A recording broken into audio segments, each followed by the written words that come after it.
میں ذوالقرنین شیخ 365 ڈیجیٹل پر آپ کو خوش آمدید کہتا ہوں۔ پاکستان ٹیم کا ہیڈ کوچ کون ہوگا؟ اب نئے انتخاب کے لیے مختلف صلاح اور رائے دی جا رہی ہے اور کچھ ہمارے پاس انفارمیشن آئی ہے جس میں 2 ناموں کو بطور پاکستان ٹیم کے نئے ہیڈ کوچ کے ان سے رابطہ کیا گیا۔ وہ کون سے نام ہیں اور ان ناموں کا کوچنگ کے حوالے سے بیک گراؤنڈ کیا ہے، یہ تو ہم ڈسکس کریں گے۔ پہلے اگر تھوڑی سی ہم جو انٹرم کوچ عاقب جاوید تھے ان کے اوپر بات کریں تو آخر عاقب جاوید کو ہٹانے کی کہانی اور اب انہیں کہاں لگانا ہے، کس کی زبانی، یہ بھی ہے آپ کو سنانی۔ پاکستان کرکٹ بورڈ نے ایک روز قبل اتوار کے دن ایک ایڈ دیا اخبارات میں جس میں انہوں نے کہا کہ وہ پاکستان ٹیم کے لیے نئے ہیڈ کوچ کی تلاش میں ہیں اور جو لوگ انٹرسٹڈ ہیں وہ اپنی سی ویز پاکستان کرکٹ بورڈ کے ایچ آر ڈپارٹمنٹ کو 4 مئی تک جمع کروائیں۔ اس سے یہ چیز کنفرم ہو گئی کہ عاقب جاوید کو بطور انٹرم یعنی کہ عبوری ہیڈ کوچ اب مزید پاکستان ٹیم کے ساتھ کام کرنے کا موقع نہیں دیا جائے گا۔ ساتھ ساتھ اسی اشتہار میں ایک اور ویکنسی بھی بتائی گئی کہ ایک انہیں جو نیشنل ٹریننگ پروگرام ہے جس کو آپ NCA نیشنل کرکٹ اکیڈمی کہہ لیں، اس کے لیے بھی ہیڈ کوچ یا ہیڈ ٹرینر کی ضرورت ہے اور وہ بھی ایک سیٹ بنائی گئی۔ اب جو اطلاعات ہیں ہمارے پاس، چڑی کی کہیں، چڑے کی کہیں، کسی عقاب کی کہیں، وہ یہ ہیں کہ عاقب جاوید کے ساتھ، اچھا میں پہلے تھوڑا سا آپ کو یہ بتاتا چلوں، میرے جیسے کئی بیوقوف کسی عرصے تک یہ سمجھتے رہے کہ پاکستان کرکٹ بورڈ جو ایڈ دیتا ہے اس پہ آپ اپلائی کریں اور آپ کو ایک ایچ آر ڈپارٹمنٹ میں آپ اپنی سی وی بھیجیں اور آپ کو ملے گا۔ بالکل نہیں، بالکل نہیں، چیزیں پہلے سائڈ لائن پہ ڈن ہو جاتی ہیں، ایڈ بعد میں آتا ہے۔ سو اگر کوئی یہ سوچ رہا ہے کہ جو پوٹینشل کوچ ہوں گے کیا وہ اپلائی کریں گے، نہیں، ان سے بات ہو رہی ہے، یہ صرف پیپرا رولز، پاکستان کے اندر پیپرا رولز ہوتے ہیں، ان کا پیٹ بھرا جا رہا ہے۔ اب 2 لوگوں سے میری اطلاعات کے مطابق محسن نقوی صاحب کی اس مینجمنٹ نے رابطہ کیا۔ محسن نقوی صاحب ذرا بزی ہیں، ماشاءاللہ وہ بڑا ایک وزیر داخلہ بھی ہیں، وہ خود نہیں کرتے، ان کی طرف سے رابطہ کیا جاتا ہے۔ اور وہ 2 لوگ کون ہیں؟ گیس کریں کون ہیں؟ پاکستان ٹیم کے وومن ٹیم کے کوچ محمد وسیم، ایک تو ان سے رابطہ کیا گیا۔ اب محمد وسیم کا ان کا بیک گراؤنڈ، ان کا کوچنگ بیک گراؤنڈ، وہ پہلے کن عہدوں پر رہے، ان کا پلینگ ریکارڈ کیا ہے، اس پر بھی بات کریں گے۔ اور ساتھ ساتھ ایک اور غیر ملکی نام، ایک غیر ملکی کوچ میں بھی انٹرسٹ شو کیا گیا ہے اور وہ پتہ ہے آپ کو کون ہے؟ جی ہاں، اسلام آباد یونائٹڈ کے ہیڈ کوچ مائک ہیسن۔ اب مائک ہیسن جو ہے وہ تھوڑے سے ڈاماڈول ہیں، جس طرح سے آپ نے کیا ان کے ساتھ کہے نا جیسن گلیسپی کے ساتھ جو سلوک کیا، اس کی وجہ سے مائک ہیسن جو ہے وہ تھوڑے سے ڈرے ہوئے ہیں۔ بہرحال اب تھوڑا سا کمپیریزن کرتے ہیں۔ جو محمد وسیم ہے، محمد وسیم کا کرکٹنگ کیریئر بڑا نہیں تھا لیکن بہت ٹرمنڈس تھا۔ مجھے آج بھی یاد ہے، میں اس وقت شاید 9th گریڈ میں تھا، 1996 میں ان کا نیوزی لینڈ کے خلاف ڈیبیو ہوا اور اس کے بعد نیوزی لینڈ اور آسٹریلیا کی ایک بڑی ہی کہیں نا تگڑی سیریز آئی اور اس میں اگر کوئی پاکستانی بیٹر جم کر مڈل آرڈر کھڑا ہوتا تھا 1 ڈاؤن یا 2 ڈاؤن آ کر، اس کا نام ہوتا تھا محمد وسیم۔ مجھے آج بھی یاد ہے پاکستان، آسٹریلیا اور ویسٹ انڈیز کے درمیان کاٹن یونائٹڈ سیریز ہوئی تھی جس کے اندر محمد وسیم بالکل دیوار کی طرح کھڑا ہوتا تھا اور اسی دوران انہوں نے ٹیسٹ میچز کھیلے۔ لیکن پاکستان کرکٹ بورڈ کے اندر موجود سیاست نے محمد وسیم کو کوئی زیادہ کرکٹ نہیں کھیلنے دی۔ صرف 4 سال انہوں نے پاکستان کو انٹرنیشنلی ریپرزینٹ کیا، چند 18 ایک شاید ون ڈیز ہیں ان میں اور کچھ ٹیسٹ میچز ہیں ان میں، 18 ٹیسٹ میچز ہیں اور شاید کوئی 21-22 ون ڈے، اس طرح، بس اس سے زیادہ نہیں۔ لیکن ایک ٹیسٹ میں ان کا ہائیسٹ شاید 192 ہے اور ون ڈے میں 72-74 ہے۔ محمد وسیم کی پاکستان کی طرف سے انٹرنیشنل کرکٹ 4 سال کی رہی اور اس کے بعد وہ پاکستان کے اندر جو روایتی سیاست ہے اس کا شکار ہوتے چلے گئے۔ پھر محمد وسیم کو دیکھا گیا کہ وہ نیوزی لینڈ کی طرف سے انہوں نے کچھ تھوڑی سی وہاں فرسٹ کلاس کرکٹ ان کی طرف سے کھیلی تھی، لگ رہا تھا کہ ان کی طرف سے آئیں گے، لیکن پھر اچانک سے وہ ہالینڈ، ڈچ جس کو کہتے ہیں ہم، ہالینڈ کی طرف سے انہوں نے اپنے آپ کو بطور کرکٹر سامنے پیش کیا۔ پھر وہ سویڈن کرکٹ ٹیم کے کوچ رہے، سو وہ یورپ میں رہے اور احسان مانی جن کا بیک گراؤنڈ زیادہ تر انگلینڈ میں رہنے کا ہے، جب وہ بطور پاکستان کرکٹ بورڈ کے سربراہ کے طور پر آئے تو اس وقت محمد وسیم پاکستان ٹیم کے 2020 میں چیف سلیکٹر لگے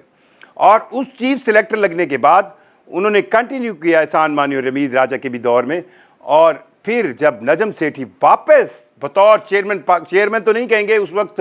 سیٹ اپ چینج ہوا تھا جب شہباز شریف کی گورنمنٹ نو کانفیڈنس ووٹ کے بعد عمران خان کو ہٹانے کے بعد بطور وزیر اعظم شہباز شریف نے چارج سنبھالا تھا، تو پھر نجم سیٹھی نے جب کرکٹ بورڈ کو ایک انٹرم کمیٹی بنی تھی اور اس میں انہوں نے اس دوران محمد وسیم کو بھی سیک کر دیا تھا۔ محمد وسیم کی ایک سٹیٹمنٹ بہت قابل ذکر ہے، اس میں انہوں نے 2024 میں ایک انٹرویو میں کہا تھا کہ انہیں سلیکشن کے معاملات میں اس وقت کے کپتان بابر اعظم جو ہے وہ بڑے کنجسٹڈ نظر آئے۔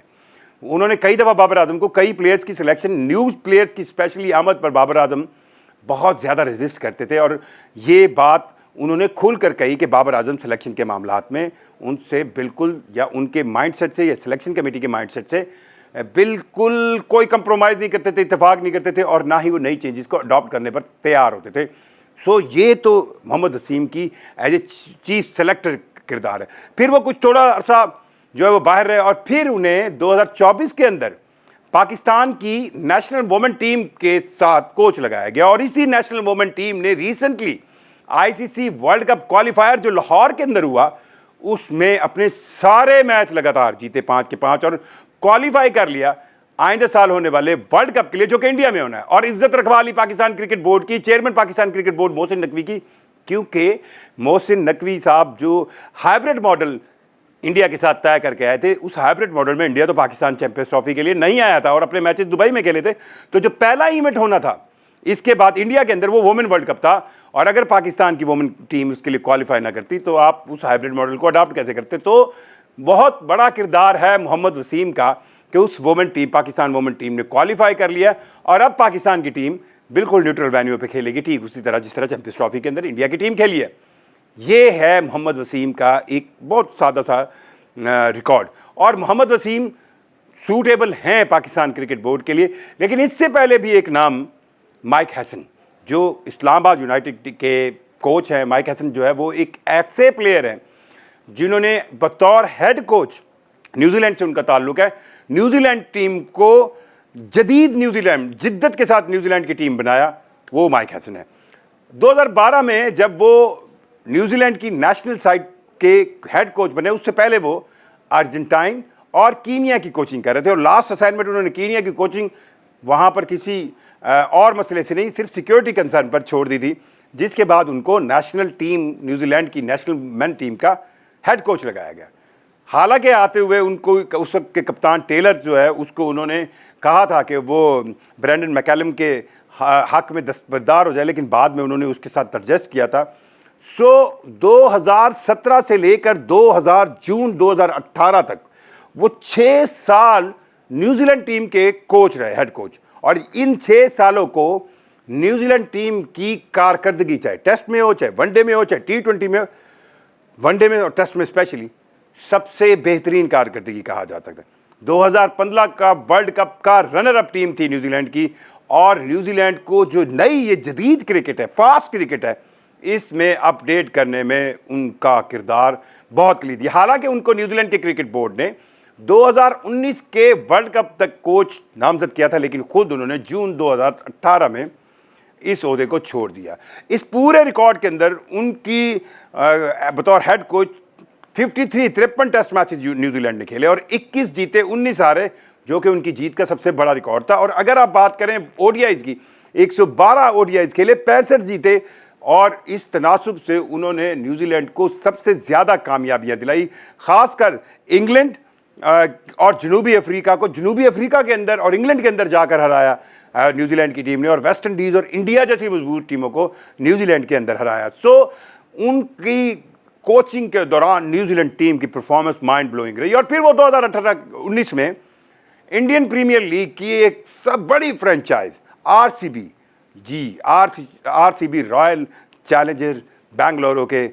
کوچ رہے، اور انہوں نے یہ سفر ان کے ساتھ تقریباً 4 سال تک جاری رکھا۔ 2023 میں